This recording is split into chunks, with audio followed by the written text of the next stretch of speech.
இயேசுவின் நாமத்தினாலே இந்த காலை தினத்திற்கு வரவேற்கிறேன்.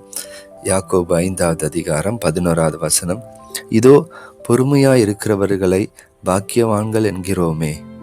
யோபின் பொறுமையை குறித்து கேள்விப்பட்டிருக்கிறீர்கள். கர்த்தருடைய செயலின் முடிவை கண்டிருக்கிறீர்கள்.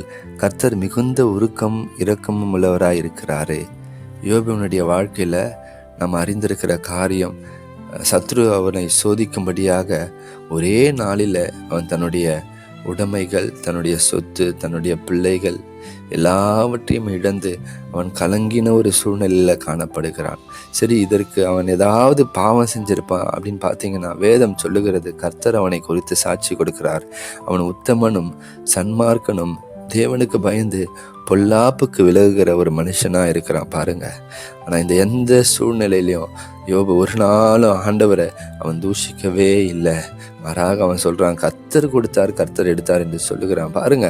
அவன் வாழ்க்கையில எப்படிப்பட்ட சோதனைக்குள்ள போனான், எப்படிப்பட்ட பொறுமையை அவன் காத்து கொண்டான் என்று சொன்னால், அவனுடைய கூட இருக்கிற மனைவி சொல்றாங்க ஒரு கட்டத்துல, அவனுடைய சரீர வியாதிகளை பார்த்து, அவனுக்கு வந்த சோதனையை பார்த்து, நீ ஏன் இன்னும் தேவன் மேல விசுவாசமா இருக்கிற, பேசாம தேவனை தூஷித்து ஜீவனை விட்டுடும் என்று சொல்றான். இல்லை, நம்ம வாழ்க்கையில கூட அப்படிப்பட்ட சோதனைகள் வரும்பொழுது பிசாசு நமக்குள்ள அப்படிப்பட்ட ஒரு எண்ணத்தை கொண்டு வருவான். என்னன்னா, இந்த ஆண்டவர் உனக்கு என்ன செஞ்சுட்டாரு, நீ இன்னும் அவர் மேல நம்பிக்கையா இருக்கிற.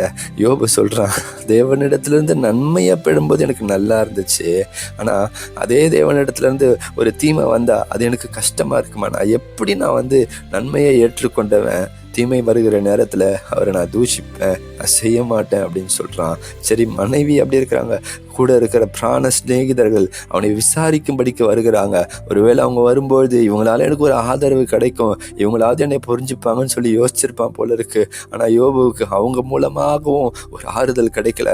மாறாக அவர்கள் அவனை இன்னும் அதிகமாக குற்றப்படுத்துகிறாங்க. நீ தேவனுக்கு முன்பாக நீதிமானா, நீ அந்த ரங்கத்தில் பாவம் செஞ்சிருப்ப, பாவம் செய்யாம தேவன் உன்னை இப்படி ஒரு தண்டனை கொடுத்திருப்பாரா. இன்னைக்கு நம்மளை கூட சில நேரத்தில் அப்படிதான் இல்லை பேசுவாங்கல்ல, இல்லை நீ ஏதாவது பண்ணியிருப்ப அப்படின்னு சொல்லி. பெரிய மாணவர்களை பாருங்க, யோபு 6ல் யோபு சொல்றாரு, எந்த சூழ்நிலையில பேசுறாருன்னா, எனக்கு உபதேசம் பண்ணுங்கள், நான் மௌனமா இருப்பேன், நான் எதினாலே தவறினேனோ அதை எனக்கு தெரியப்படுத்துங்கள். இந்த காலத்துல அப்படிதான் இல்லை, நான் என்ன தவறு செஞ்சேன்னு சொல்லுங்கன்னு அதை சொல்ல மாட்டாங்க. ஆனா மாறாக நம்மளை குறை பேசிக்கிட்டே இருப்பாங்க. அதுக்கு சொல்லிட்டு சொல்றாரு, செம்மையான வார்த்தைகளில் எவ்வளவு வல்லமை உண்டு, உங்கள் கடிந்து கொள்ளுதுனாலே காரியம் என்ன. இப்படி யோபு தான் வாழ்க்கையில மனைவி கூட இல்லை, மனைவியினுடைய ஆறுதல் இல்லை, நண்பர்கள் அவர்களுடைய ஆறுதல் இல்லை, உறவுகள் எல்லாம் அவனை விட்டு போயிட்டாங்க. அவனை எல்லாரும் ஒரு பாவியை போல ஒதுக்கி தள்ளிட்டாங்க. ஆனால் பாருங்க, ஆனாலும் அவன் தன் தேவன் பேரில் வைத்திருந்த விசுவாசத்துல எவ்வளவு வேணும் அவன் குறையவே இல்லைங்க. யோபு 23வது அதிகாரத்தில் சொல்றாரு, என் கூட கர்த்தர் இல்லாதது போலவே இருக்குது ஆண்டவரே, ஆனாலும் என் வழியை நீர் அறிவீர் ஆண்டவரே. என்னை நீர் சோதித்த பின்பு நான் பொன்னாக விளங்குவேன். உண்மையிலேயே நடந்துதானா? அதாங்க உண்மையிலேயே நடந்தது.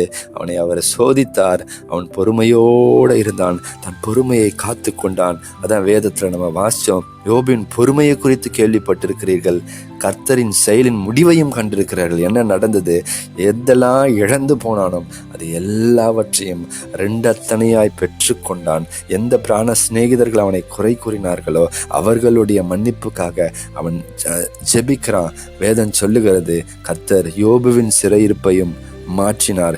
இன்னைக்கும் இப்படிப்பட்ட சூழ்நிலையில் நம்ம கலங்கி கொண்டிருக்கலாம், எல்லாமே நமக்கு விரோதமா இருக்கலாம். ஆனாலும் பிரியமானவர்களே, தேவனிடத்துல நம்ம பொறுமையாயிருக்கும் பொழுது, ஆண்டவரை பிடித்து கொண்டு அவர் மேல இருக்கிற நம்பிக்கையில விசுவாசத்துல பொறுமையாயிருக்கும் பொழுது, கர்த்தருடைய செயலின் முடிவை நீங்க காண்பீங்க.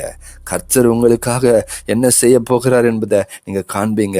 அந்த ரெண்டத்தனையான ஒரு ஆசீர்வாதம் வருவதை நீங்க காண்பீங்க. அது வரைக்கும் நம்ம ஆண்டவரை சார்ந்து அவரை பொறுமையோடு பின்பற்றுவோமா?